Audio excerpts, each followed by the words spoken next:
ಕಾಂಗ್ರೆಸ್ ಪಕ್ಷದಲ್ಲಿ ಈವರೆಗೆ ಸಿಎಂ ಸ್ಥಾನದ ಮಾತುಗಳು ತೀವ್ರವಾಗಿ ಚರ್ಚೆ ಆಗ್ತಾ ಇತ್ತು. ಇದೀಗ ಖರ್ಗೆ ಅವರ ಹೇಳಿಕೆ ನಂತರ ಕಾಂಗ್ರೆಸ್ ಪಕ್ಷದಲ್ಲಿ ಸಂಚಲನವೇ ಉಂಟಾಗಿದೆ. ದೆಹಲಿ ಮಟ್ಟದಲ್ಲಿ ಚಟುವಟಿಕೆಗಳು ಗರಿಗೆದರ್ತಾ ಇದೆ. ಸಚಿವ ಸಂಪುಟ ಪುನರ್ರಚನೆ ಆಗುವ ವಿಚಾರಕ್ಕೆ ಸಂಬಂಧಪಟ್ಟಂತೆ ಖರ್ಗೆ ಅವರು ಸ್ಟೇಟ್ಮೆಂಟ್ ಕೊಟ್ಟ ಬಳಿಕ ಈಗ ಕಾಂಗ್ರೆಸ್ ಪಕ್ಷದಲ್ಲಿ ಸಂಚಲನನೇ ಸೃಷ್ಟಿಯಾಗಿದೆ. ದೆಹಲಿ ಮಟ್ಟದಲ್ಲೂ ಕೂಡ ಚಟುವಟಿಕೆಗಳು ಗರಿಗೆದರ್ತಾ ಇದೆ. ಸಚಿವ ಸಂಪುಟ ಪುನರ್ರಚನೆ ಬಹುತೇಕವಾಗಿ ಖಚಿತವಾಗ್ತಾ ಇದೆ. 10 ರಿಂದ 18 ಸಚಿವರಿಗೆ ಕೋಕ್ ಕೊಡುವ ಸಾಧ್ಯತೆ ಇದೆ. ಹೀಗಾಗಿ ಯಾರ್ಯಾರು ಸಚಿವರಿದ್ದಾರೆ ಎಲ್ಲರಿಗೂ ಕೂಡ ನಡುಕ ಶುರುವಾಗ್ತಾ ಇದೆ. ಹಾಲಿ ಸಚಿವರಿಗೆ ಆತಂಕ ಎದುರಾಗ್ತಾ ಇದೆ. ಸಚಿವಾಕಾಂಕ್ಷಿಗಳು ಪೈಪೋಟಿ ಕೂಡ ನಡೆಸ್ತಾ ಇದ್ದಾರೆ. ಅನೇಕರು ನಮಗೆ ಸಚಿವ ಸ್ಥಾನ ಬೇಕು ಅಂತ ಪೈಪೋಟಿ ನಡೆಸ್ತಾ ಇದ್ದಾರೆ. ಹೈಕಮಾಂಡ್ ಮಟ್ಟದಲ್ಲಿ ಭಾರಿ ಲಾಬಿ ನಡೆಸ್ತಾ ಇದ್ದಾರೆ. ಸಂಪುಟ ಪುನರ್ರಚನೆ ಮಾಡಲೇಬೇಕು ಅನ್ನೋ ಹಠದಲ್ಲಿ ಹಿರಿಯ ಶಾಸಕರು ಇದ್ದಾರೆ. ಅನೇಕ ಹಿರಿಯ ಶಾಸಕರು, ಅದರಲ್ಲೂ ಯಾರ್ಯಾರು ಸಚಿವ ಸ್ಥಾನದಿಂದ ವಂಚಿತರಾಗಿದ್ದರು ಅವರು ಸಂಪುಟ ಪುನರ್ರಚನೆ ಆಗಲೇಬೇಕು, ನಮಗೆ ಅವಕಾಶ ಮಾಡಿಕೊಡ್ಲೇಬೇಕು ಅಂತ ಹಠಕ್ಕೆ ಬಿದ್ದಿದ್ದಾರೆ. ಸಚಿವ ಸ್ಥಾನ ಉಳಿಸ್ಕೊಳ್ಳೋದಕ್ಕೆ ಸಚಿವರು ಕಸರತ್ತು ನಡೆಸ್ತಾ ಇದ್ದಾರೆ. ಒಂದೆಡೆ ಸಚಿವ ಸ್ಥಾನವನ್ನು ಹೇಗಾದರೂ ಮಾಡಿ ಉಳಿಸ್ಕೊಳ್ಬೇಕು ಅಂತ ಅನೇಕ ಸಚಿವರು ಲಾಬಿ ಮಾಡ್ತಾ ಇದ್ದಾರೆ. ಅವರು ಕೂಡ ಕಸರತ್ತು ನಡೆಸ್ತಾ ಇದ್ದಾರೆ. ಹೈಕಮಾಂಡ್ ನಾಯಕರ ಮನವೊಲಿಸೋದಕ್ಕೆ ಪ್ರಯತ್ನ ಮಾಡ್ತಾ ಇದ್ದಾರೆ. ಹೈಕಮಾಂಡ್ ನಾಯಕರ ಜೊತೆಗೆ ಮಾತನಾಡಿ ತಮ್ಮ ಸಚಿವ ಸ್ಥಾನವನ್ನು ಉಳಿಸ್ಕೊಳ್ಬೇಕು ಅಂತ ಅನೇಕ ಸಚಿವರು ಪೈಪೋಟಿಗೆ ಬಿದ್ದಿದ್ದಾರೆ. ಹಿರಿಯ ಶಾಸಕರಿಗೆ ಗುಡ್ ನ್ಯೂಸ್ ಕೊಡುತ್ತಾ ಹಾಗಾದರೆ ಹೈಕಮಾಂಡು? ಹಾಲಿ ಸಚಿವರಿಗೆ ಶಾಕ್ ಕೊಡುತ್ತಾ ಕೈಕಮಾಂಡ್ ಅನ್ನೋ ಪ್ರಶ್ನೆ ಎದುರಾಗ್ತಾ ಇದೆ. ಹಾಗಾದರೆ ಈ ಹೊಸ ಕ್ಯಾಬಿನೆಟ್ನಲ್ಲಿ ಯಾರಿಗಪ್ಪ ಚಾನ್ಸ್ ಸಿಗತ್ತೆ? ಹಾಲಿ ಸಚಿವರಲ್ಲಿ ಯಾರಿಗೆಲ್ಲ ಕೋಕ್ ಸಿಗತ್ತೆ ಅನ್ನೋ ಪ್ರಶ್ನೆ ಕೂಡ ಎದುರಾಗ್ತಾ ಇದೆ. ಯಾರಿಗೆಲ್ಲ ಕಾಂಗ್ರೆಸ್ ಪಕ್ಷ ಕೋಕ್ ಕೊಡುತ್ತೆ, ಯಾರಿಗೆ ಅವಕಾಶ ಮಾಡಿಕೊಡುತ್ತೆ? ಹಾಗಾದರೆ ನಿಮ್ಮ ಫ್ರೀಡಮ್ ಟಿವಿಯಲ್ಲಿ ಎಕ್ಸ್ಕ್ಲೂಸಿವ್ ಪಟ್ಟಿಯನ್ನು ನಿಮ್ಮ ಮುಂದೆ ಇಡ್ತಾ ಇದ್ದೀವಿ. ಹೈಕಮಾಂಡ್ ಯಾರಿಗೆ ಕೈ ಕೊಡುತ್ತೆ, ಯಾರಿಗೆ ಕೈ ಹಿಡಿಯುತ್ತೆ ಅನ್ನುವಂತಹ ವಿಚಾರಕ್ಕೆ ಸಂಬಂಧಪಟ್ಟಂತೆ ಎಕ್ಸ್ಕ್ಲೂಸಿವ್ ಪಟ್ಟಿಯನ್ನು ನಿಮ್ಮ ಮುಂದೆ ಇಡ್ತಾ ಹೋಗ್ತೀವಿ.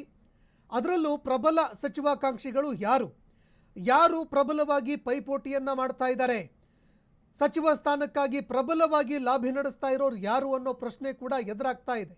ಈ ಎಲ್ಲ ಪ್ರಶ್ನೆಗಳಿಗೆ ನಿಮ್ಮ ಫ್ರೀಡಮ್ ಟಿವಿ ಉತ್ತರ ಕೊಡುತ್ತೆ.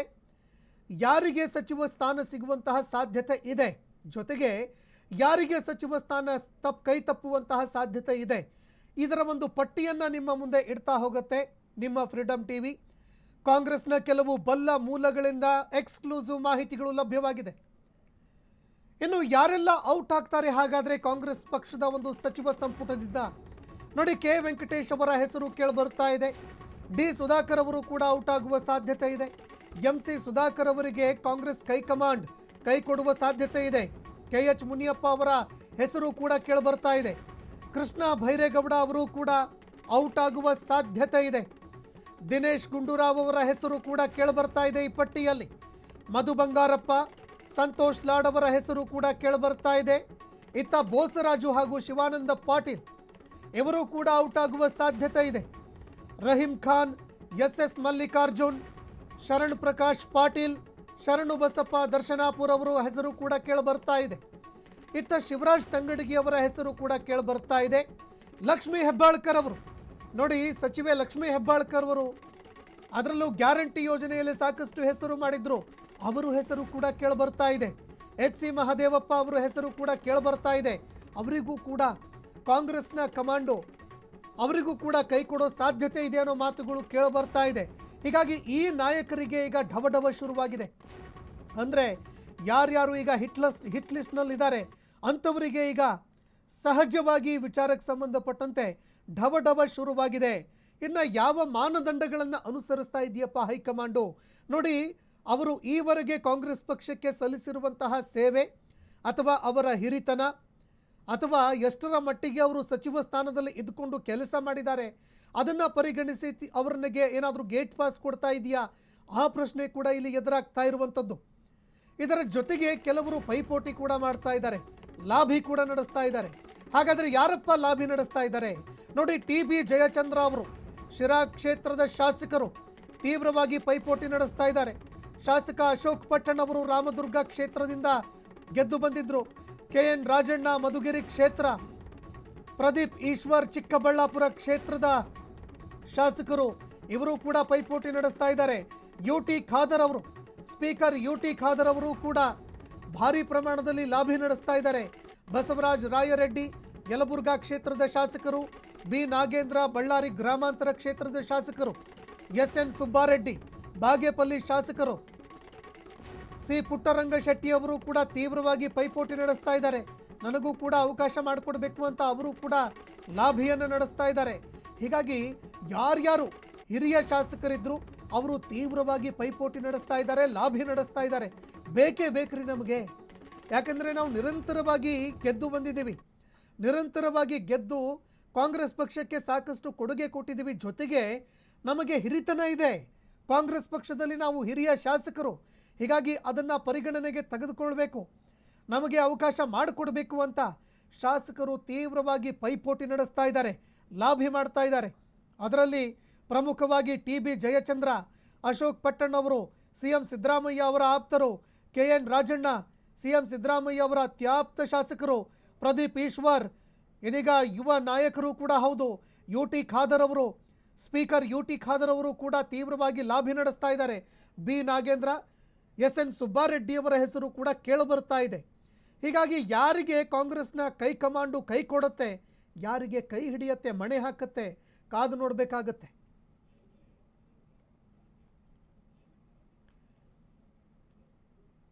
ಈ ಬಗ್ಗೆ ಮತ್ತಷ್ಟು ಮಾಹಿತಿ ಕೊಡ್ತಾರೆ ಪ್ರತಿನಿಧಿ ಮಾರುತಿ, ನೇರ ಸಂಪರ್ಕದಲ್ಲಿ ಜಾಯ್ನ್ ಆಗಿದ್ದಾರೆ. ಮಾರುತಿ, ಸಹಜವಾಗಿ ಯಾರ್ಯಾರು ಈಗ ಸಚಿವರಿದ್ದಾರೆ ಅವರಿಗೆ ಢವಢವ ಶುರುವಾಗಿದೆ. ಮತ್ತೊಂದು ಕಡೆ ಅನೇಕರು ಪೈಪೋಟಿ ನಡೆಸ್ತಾ ಇದ್ದಾರೆ, ನಮಗೂ ಕೂಡ ಅವಕಾಶ ಮಾಡಿಕೊಡ್ಬೇಕು ಅಂತ ಕೆಲವರು ಸೂಟು ಬೂಟು ಕೂಡ ಹೊಲಿಸ್ಕೊಳ್ತಾ ಇದ್ದಾರೆ. ಹೀಗಾಗಿ ಕಾಂಗ್ರೆಸ್ ಪಕ್ಷದಲ್ಲಿ ಈಗ ಸಂಪುಟ ಪುನರ್ವಿಂಗಡಣೆಯ ಒಂದು ಮಾತೇನು ಕೇಳಬಡ್ತಾ ಇದೆ, ಪುನರ್ರಚನೆಯದ್ದು. ಹೀಗಾಗಿ ಯಾರಿಗೆಲ್ಲ ಅವಕಾಶ ಸಿಗಬಹುದು, ಯಾರಿಗೆ ಅವಕಾಶ ಕೈ ತಪ್ಪಬಹುದು ಅಂತ ಈ ಬಾರಿ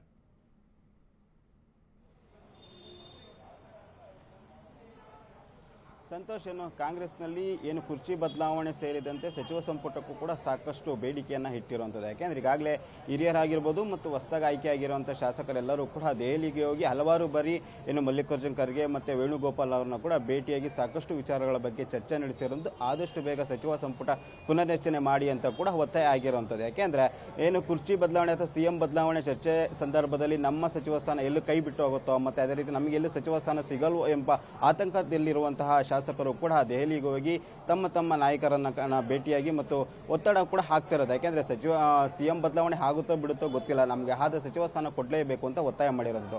ಈಗೇನು ಇತ್ತೀಚೆ ನಿನ್ನೆ ಒಂದು ಮಲ್ಲಿಕಾರ್ಜುನ್ ಖರ್ಗೆ ಅವರ ಒಂದು ಹೇಳಿಕೆ ಎಲ್ಲ ಒಂದು ಕಡೆ ಸಚಿವ ಸ್ಥಾನಕ್ಕೆ ಆಕಾಂಕ್ಷಿಗಳ ಪಟ್ಟಿ ಕೂಡ ಈಗ ರೆಡಿ ಆಗ್ತಾ ಇರೋದು. ಯಾಕೆಂದ್ರೆ ಮಲ್ಲಿಕಾರ್ಜುನ್ ಖರ್ಗೆ ಅವರು ನೇರವಾಗಿ ಹೇಳಿರುವಂಥದ್ದು ಈ ಸದ್ಯಕ್ಕೆ ಸಿಎಂ ಬದಲಾವಣೆ ಇಲ್ಲ ಅಂತ ಕೂಡ ಹೇಳಿದ್ರು. ಈ ಒಂದು ಹೇಳಿಕೆ ಸಚಿವ ಆಕಾಂಕ್ಷಿಗಳಿರುವಂಥ ಒಂದು ಆಸೆ ಚಿಗುರಿರುವಂಥದ್ದು. ಅಂದ್ರೆ ಮುಂದೆ ಈ ತಿಂಗಳಲ್ಲೇ ಸಚಿವ ಸ್ಥಾನ ಆಕಾಂಕ್ಷಿಗಳ ಏನು ರೀಶಫಲ್ ಮಾಡುವ ಸಾಧ್ಯತೆ ಇರುವಂಥದ್ದು ಕೂಡ ಅಂತ ಚರ್ಚೆ ಆಗ್ತಾ ಇರೋದು. ಇನ್ನೊಂದು ಕಡೆ ಈಗಾಗಲೇ ಸಚಿವ ಸ್ಥಾನಗಳನ್ನು ಕಳೆದುಕೊಳ್ಳುವ ಆತಂಕದಲ್ಲೂ ಕೂಡ ಈಗ ಏನು ಸಚಿವರು ಕೂಡ ಇರುವಂಥದ್ದು. ಪ್ರಮುಖವಾಗಿ ಏನು ಸುಮಾರು 15ರಿಂದ 20 ಸಚಿವರನ್ನು ಕೈಬಿಟ್ಟು ಹೊಸಬರಿಗೆ ಮತ್ತು ಅದೇ ರೀತಿ 3-4 ಬಾರಿ ಆಯ್ಕೆ ಆದವರಿಗೆ ಏನು ಸಚಿವ ಸ್ಥಾನ ಕೊಡಲಾಗುತ್ತೆ ಅಂತ ಈಗ ಕಾಂಗ್ರೆಸ್ನಲ್ಲಿ ಚರ್ಚೆ ಆಗುತ್ತೆ.